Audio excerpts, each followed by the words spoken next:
Hello, hello! Bienvenue dans le journal d'une âme en perdition. Tu peux prendre une bonne inspiration, bien souffler. Ici, tu es en sécurité et on est parti pour une belle aventure ensemble. C'est parti! Il y a des trucs que t'as pas fait, ou il y a même encore des trucs aujourd'hui que tu ne fais pas parce que t'as peur de ce que vont dire les gens, de ce que vont penser les gens, du regard des autres. Tu as même parfois cette honte dans ta tête, juste avec tes pensées, en disant mon Dieu, mais si quelqu'un entendait ce que je suis en train de penser, et tu te mets la honte à tout seul juste en imaginant si les gens, si les autres entendaient ce qu'il y avait dans ta tête.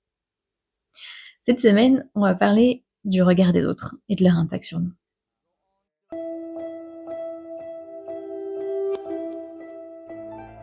Le regard des autres, pourquoi on s'en préoccupe autant en fait? Pourquoi est-ce que ça nous bousille autant le cerveau, la tête? Pourquoi est-ce que ça noie autant nos pensées de nous préoccuper de ce que pensent les autres, de ce que vont dire les autres, de si on fait ci, si on fait ça, si on s'habille comme ci, comme ça, si on pense comme ci, comme ça? Pourquoi est-ce que ça nous bouffe à tel point le cerveau? En fait, il y a quand même une logique de base qui était qu'à l'époque, c'était de la survie en fait de se préoccuper de ça. À l'origine de l'espèce humaine, je t'ai déjà expliqué ça sur un autre sujet parce que pour le coup c'est très lié, c'est que en fait, si tu te fondais pas dans la masse, si t'arrivais pas à rester jumelé au groupe, t'étais mort en fait, mais littéralement. C'est-à-dire qu'à l'époque, quand on était vraiment en homme de Cro-Magnon, tout ça, le fait d'être en meute, d'être en groupe, c'était une question de survie. Concrètement, littéralement, une question de survie. Si tu te retrouvais rejeté du groupe, mis à l'écart, etc., et que tu devais survivre tout seul, t'avais une espérance de vie qui était extrêmement faible. Donc, c'était réellement, concrètement, une question de survie, de se préoccuper du regard des autres, de suivre ce que pensaient les autres, ce que faisaient les autres, pour surtout ne pas être mis à l'écart. C'était hyper important. De nos jours, ça se manifeste encore, puisque c'est dans notre nature. Après, on n'est pas, nous, dans notre cas, en tout cas dans la société occidentale, etc., on n'est clairement pas dans un truc de survie corporelle, on va dire, d'intégrité de corps. Par contre, ça peut se traduire, par exemple, par une mort sociale, par un rejet de la société, par la solitude, par du harcèlement, etc. Si tu rentres pas dans les cases, si tu réponds pas au regard des autres. C'est pas entièrement vrai, mais c'est comme ça qu'on le conscientise. Cette mort, elle est devenue plutôt sociale que réelle. Donc, on est encore très, très, très, très, beaucoup trop préoccupé par ce que pensent les autres de nous. Même s'ils l'ont pas dit, hein. Parce que tu regarderas quand même que la plupart du temps, quand tu te fais une montagne d'un truc, personne t'a rien dit. C'est toi qui dis, ouais, mais peut-être les gens, ils vont dire ça. Peut-être les gens, ils vont penser ça. Mais là, tout de suite, il y a personne qui a rien dit, en fait, hein. Mais on a ce truc de projeter, d'imaginer ce pire scénario possible. Ça aussi, c'est un truc de survie, ça s'appelle le biais de négativité, où pour survivre, il fallait qu'on imagine toujours le pire truc possible. Donc, t'as un peu, quand même, tous ces trucs de survie qui se mélangent et qui font qu'on est malheureusement encore trop préoccupé par ce que pensent les autres de nous, ou par ce qu'ils pourraient hypothétiquement dire de nous.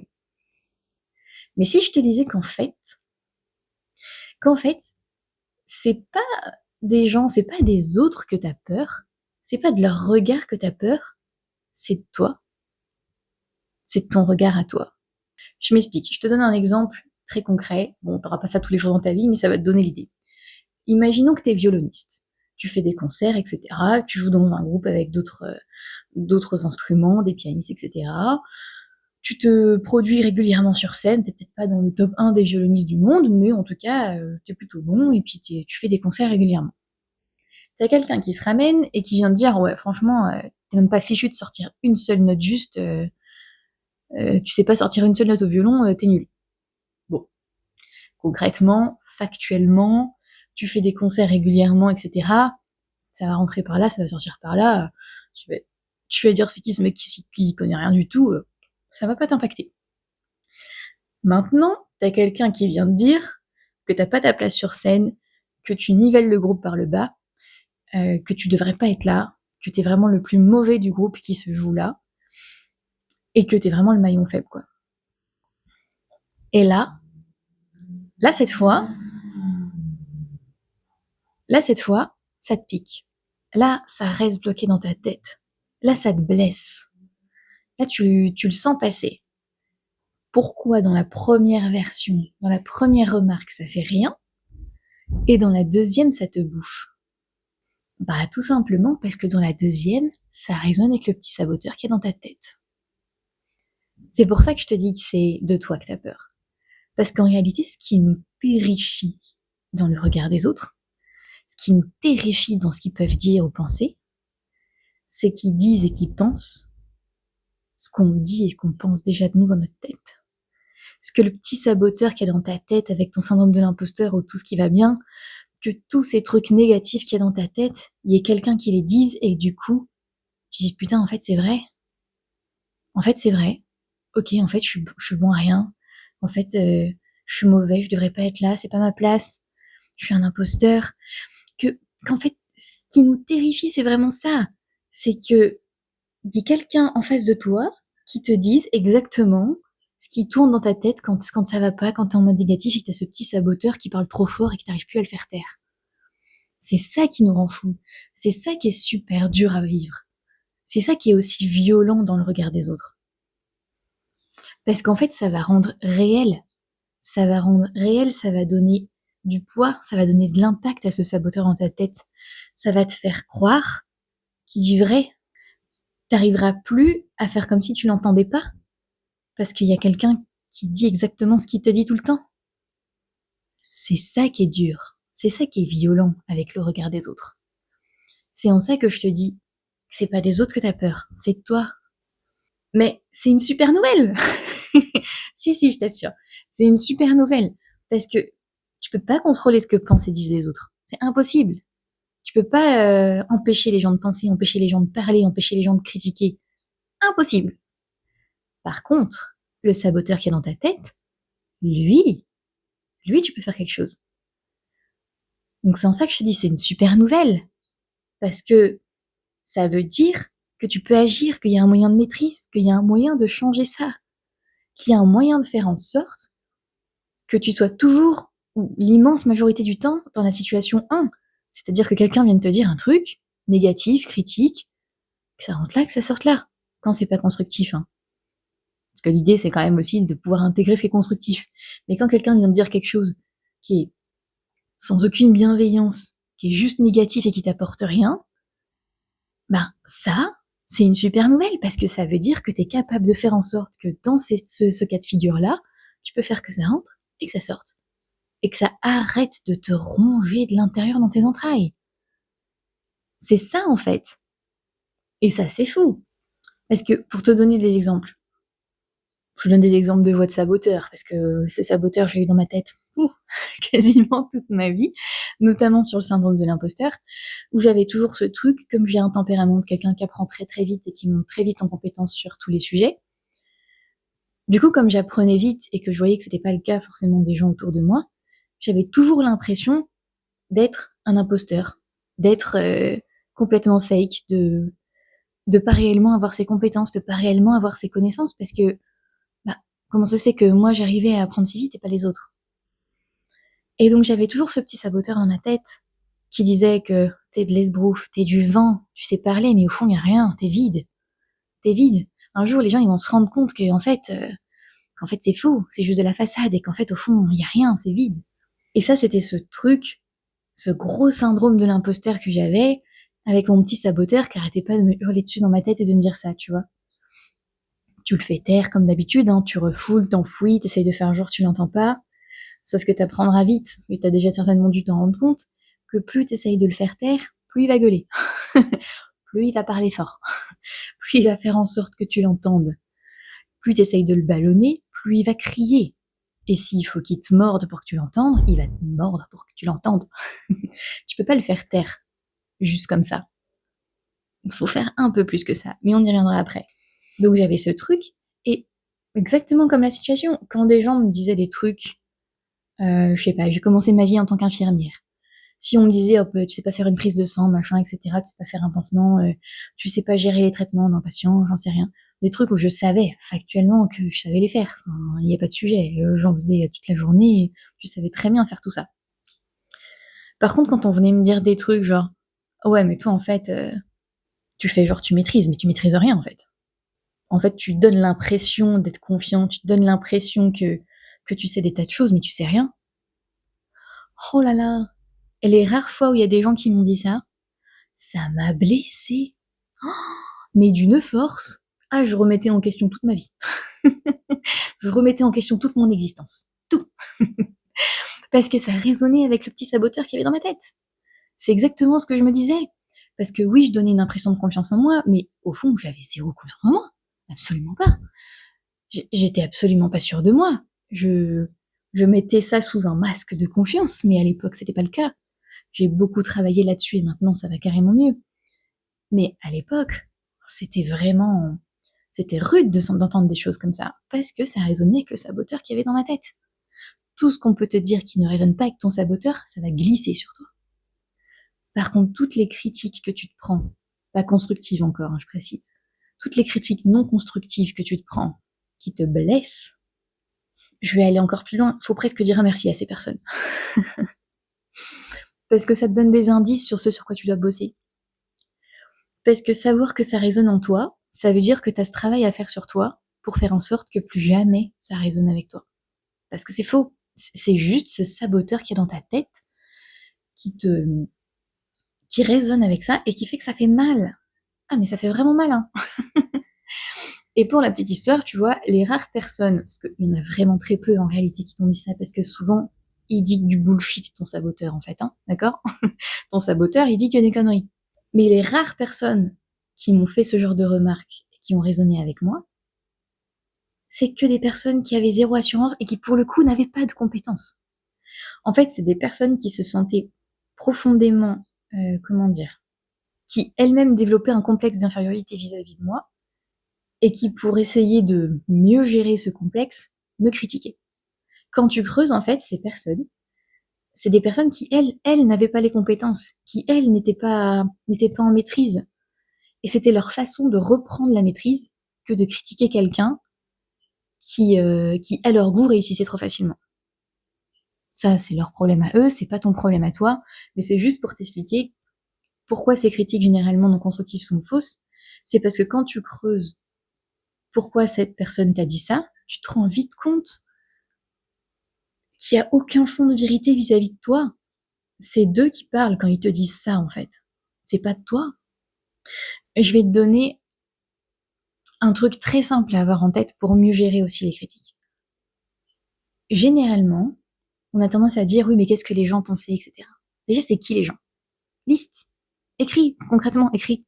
Tu vas voir déjà que la liste, elle est très très courte. Hein. Il n'y a pas beaucoup de gens dont tu te préoccupes de ce qu'ils pensent.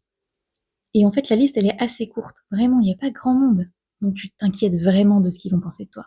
Et quand tu creuses, la plupart du temps, il y a une question importante à se poser, c'est est-ce que tu veux leur vie à ces gens? Est-ce que c'est des gens que tu admires?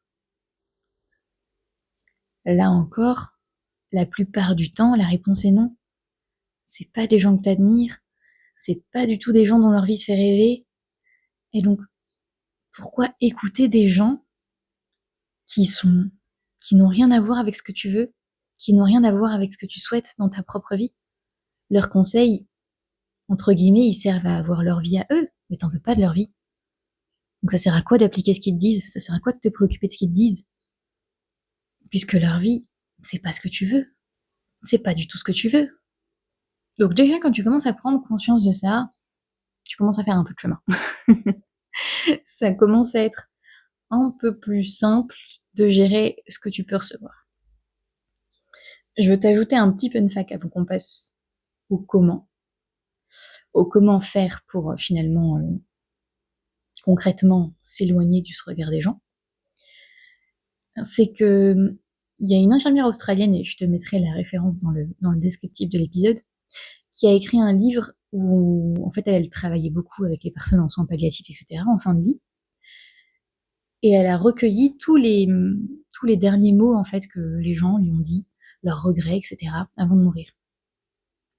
Ce qui sort dans le top 3, c'est souvent entre première, deuxième place, enfin c'est vraiment dans le top du classement, c'est le regret de ne pas avoir été soi-même, le regret de s'être réduit, éteint à cause du regard des autres. Parce que les gens avaient peur de ce qu'allaient penser les autres. Et du coup, ils ont pas fait ce qu'ils voulaient parce qu'ils se sont dit, ah, mais qu'est-ce que les gens ils vont penser? Qu'est-ce que les gens ils vont dire? Bah, du coup, non, je fais pas. Je vais pas faire ce voyage. Je vais pas quitter ce job. Je vais pas quitter cette personne. Mais c'est ta vie à toi. Et pour le moment, il y a que celle-là que t'as, il y a que celle-là que t'es sûr d'avoir. Donc, autant faire en sorte qu'elle compte. Autant vraiment la vivre. Ne te retrouve pas dans cette situation où sur tes derniers instants, tu regrettes de ne pas avoir fait, de ne pas avoir essayé. C'est un des pires trucs, d'avoir ce regret de ne pas avoir fait, de ne pas avoir essayé. Quand t'essayes, tu peux te tromper, mais c'est ok. On est des êtres humains, bien sûr qu'on fait des erreurs. Bien sûr que des fois on se trompe. Mais ça t'apprend toujours un truc. Ça t'apprend toujours quelque chose. Et au moins t'es fixé, tu sais. Tu sais. Plutôt que de te dire, mais et si? Et si j'avais fait ça? Et si je l'avais accepté cette offre? Et si j'avais vraiment essayé avec cette personne? Peut-être qu'aujourd'hui on aurait fondé une famille incroyable. Et si j'étais vraiment allée au bout de ce poste? Peut-être qu'aujourd'hui je vivrais dans l'endroit de mes rêves. Et si je m'étais lancée sur telle passion, sur tel truc? Et si j'avais repris la danse? Et si j'avais écrit ce livre? Et si j'avais vraiment tenté d'être professionnelle dans le monde du sport? Il y a mille trucs. Il y a mille trucs. Mais on a tendance à s'interdire de vivre à cause de ce regard des autres. Mais encore une fois, quand tu creuses, c'est pas des autres que t'as peur. C'est de toi. Pourquoi t'as peur de toi? C'est une bonne question.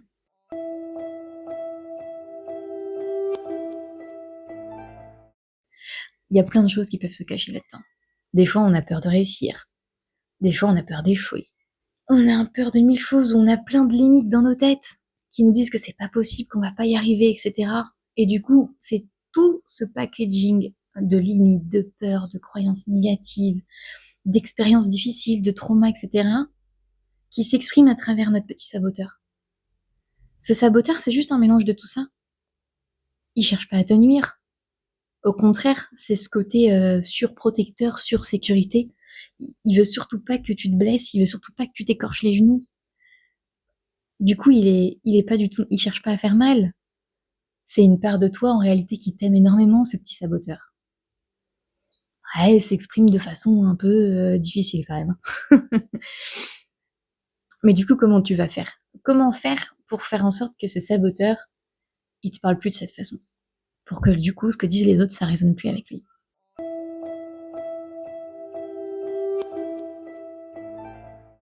C'est tout simplement tu peux commencer tout simplement par démonter, entre guillemets, argument par argument ce qu'il te dit. Déjà, il faut que tu l'écoutes. Parce qu'on a tous tendance à faire ça, c'est à vouloir le faire taire, à vouloir vraiment l'étouffer pour arrêter de l'entendre. Sauf que comme je te disais tout à l'heure, plus tu vas faire ça, plus il va gueuler. Donc ça t'arrange pas du tout dans ton histoire. Donc vraiment, c'est de prendre ce temps et de l'écouter. C'est de l'écouter et de répondre à tout ce qu'il te dit, comme si tu parlais à ton meilleur ami ou à ton enfant, à un de tes proches, à quelqu'un que tu aimes profondément et à qui tu veux que du bien. Il faut vraiment que tu lui parles de cette façon-là. Jusqu'à ce que tu arrives à le faire naturellement pour toi. Mais tant que c'est pas encore automatique pour toi, parle-lui comme si c'était quelqu'un que t'aimais de tout ton être, de toute ton âme et à qui tu voulais la meilleure chose au monde. Je te dis ça pour que t'arrêtes de te parler de manière extrêmement violente comme on a presque tous tendance à le faire. Donc l'idée, c'est vraiment que tu l'écoutes et que tu lui parles de manière posée, bienveillante, que tu lui donnes l'attention dont il a besoin, que tu écoutes ses peurs, que tu écoutes ses inquiétudes, mais que tu restes factuel et que tu débunkes tout ce qu'il te dit. Parce que quand tu creuses factuellement, tout ce qu'il te dit, c'est du bullshit. Donc l'idée, c'est de prendre ce temps-là et de le reprendre régulièrement parce que ça se fera pas en une fois. Alors, je vais pas te mentir, c'est pas une fois tu prends le temps de débunker tout ce qu'il te dit, ça y est, c'est réglé, tranquillou, c'est fini. Non, ça marche pas comme ça. Il faut que tu continues d'avoir cet échange interne avec toi-même, en fait. Au début, ça va demander un peu un effort. J'ai bien dit effort et pas douleur. Hein. Ça va demander un effort, c'est un peu inconfortable, parce que ça va te demander d'en prendre conscience, ça va te demander d'écouter des choses que t'as pas forcément envie d'entendre, et ça va te demander du temps et de la réflexion, etc. Donc au début, ouais, ça demande un peu d'effort.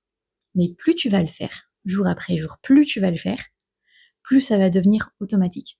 Tu n'auras plus besoin de conscientiser cette démarche. Ton cerveau, il va automatiquement répondre à ton petit saboteur. Ça va devenir un ping-pong de pensée automatique. Je t'assure, hein, c'est exactement comme ça que ça va fonctionner. Le cerveau, pour ça, il est plutôt bien fait. Il est un peu récalcitrant au changement au début, hein, il va mettre toutes les résistances possibles parce qu'il aime pas trop ça. Mais une fois que tu l'as habitué à une nouvelle démarche, que tu l'as habitué à cet échange à ce ping-pong, il va le faire automatiquement. Parce que du coup, le côté effort et tout, ça le saoule, ça le gave. Notre cerveau, c'est un grand feignant, il faut avoir ça en tête. Hein.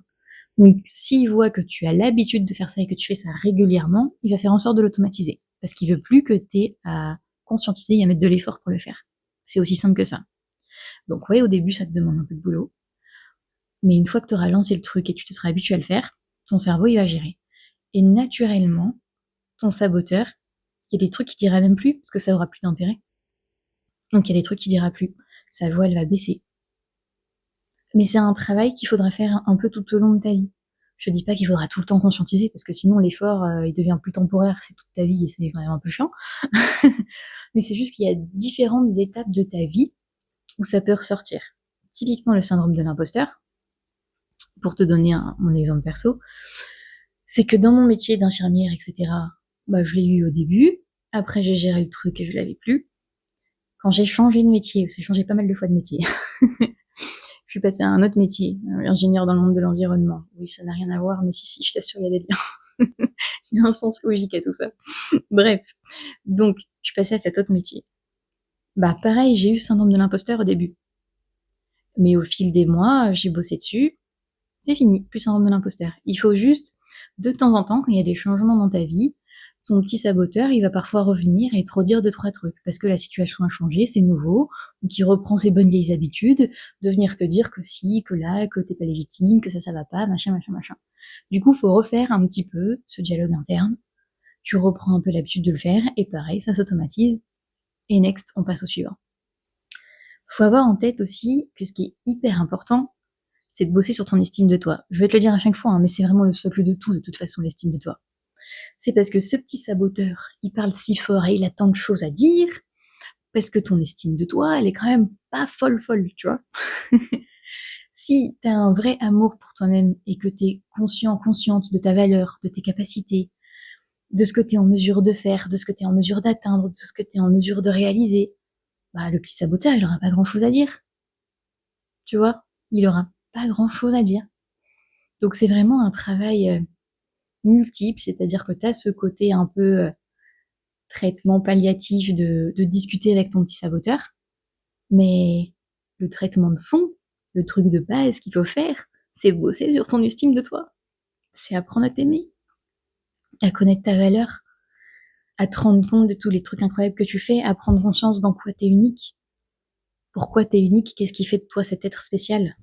Parce que c'est ça, c'est de ça que tu vas pouvoir partir pour apprendre à t'aimer, à aimer ce que tu es, ce que tu fais, ce que tu renvoies. Ça, les gars, c'est hyper important.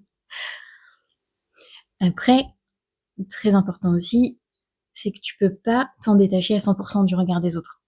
Comme je te disais, c'est dans notre nature aussi pour la survie, etc. Et c'est pas sain non plus de s'en détacher à 100%. Parce que c'est hyper important d'être en mesure d'accueillir des feedbacks, d'accueillir des retours constructifs. Les retours constructifs, c'est hyper important de savoir les recevoir, de les entendre et d'adapter en fonction. Donc, il faut arriver à gérer ta perméabilité, en fait, au regard des autres. Et comme c'est pas le truc le plus simple à gérer, le plus efficace, c'est de bosser sur ton estime de toi.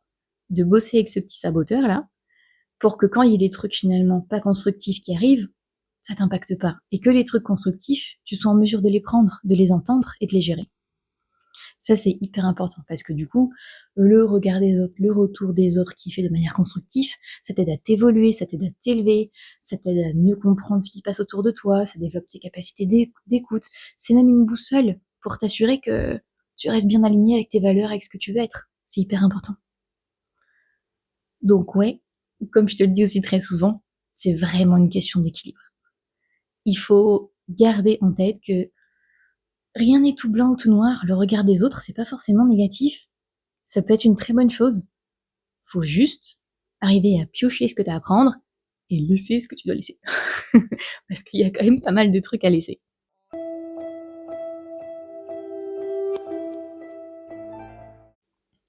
Donc ce que j'essaye de te dire cette semaine, c'est que cette préoccupation beaucoup trop grande du regard des autres, elle est quand même pas mal tirée de notre nature humaine en lien avec la survie.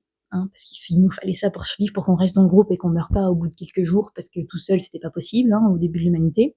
Que finalement c'est pas des gens, c'est pas de leur regard à eux que t'as peur, c'est de ton propre regard à toi sur toi-même. C'est ça qui te fait peur. C'est ça qui est dur à encaisser. C'est quand ce que disent les autres résonne avec le petit saboteur qu'il y a dans ta tête. Ça, c'est dur. C'est même super dur. Mais c'est une trop bonne nouvelle, parce que ça veut dire que c'est un truc qui est en toi, qui vient de toi, et du coup, si c'est en toi et que ça vient de toi, t'as la maîtrise. Tu peux faire en sorte que ça change. Tu peux modifier ça. Donc ça, c'est quand même la bonne nouvelle de la semaine. Je suis désolée, c'est la bonne nouvelle de la semaine. Donc, il faut avoir ce débat, cet échange avec ton petit saboteur. Faut pas essayer de le faire taire. Plus tu le feras taire, plus il va te bouffer le cerveau. Donc globalement, il faut vraiment échanger avec, bosser sur son estime de toi. C'est le socle de base. Je le redirai toutes les semaines, il faut que je le redise toutes les semaines, mais c'est vraiment le socle de base. Et en tête qu'il faut pas être complètement imperméable au regard des autres et à ce que disent les autres. Parce que c'est aussi une boussole, c'est aussi un truc qui peut t'aiguiller sur tes propres valeurs.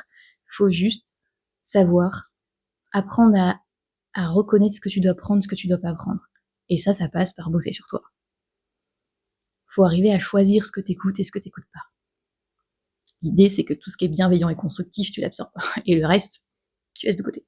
Faut y aller pas à pas, te précipite pas, essaye pas de tout changer d'un coup. Prends le temps d'échanger avec ce petit saboteur. Pareil, ça va pas se faire en un claquement de doigts. Ça prend du temps. Enfin, pas forcément un temps indéfini, mais ça va te demander un petit peu de répétition pour que ton cerveau, il ancre le truc, il ancre la démarche et le fasse de manière automatique. Donc, j'espère en tout cas que ça t'aura bien aidé pour cette semaine. Et puis je vous ai rajouté un petit cadeau, un petit truc à télécharger en description de l'épisode. Je suis sûre que ça pourra bien vous aider. Mille merci pour ton écoute. N'hésite pas à me suivre sur Instagram et les autres réseaux sociaux pour plus de contenu et pour être informé de chaque sortie de podcast. C'était le journal d'une âme en perdition. Je te retrouve la semaine prochaine pour de nouvelles péripéties et je te souhaite une belle journée.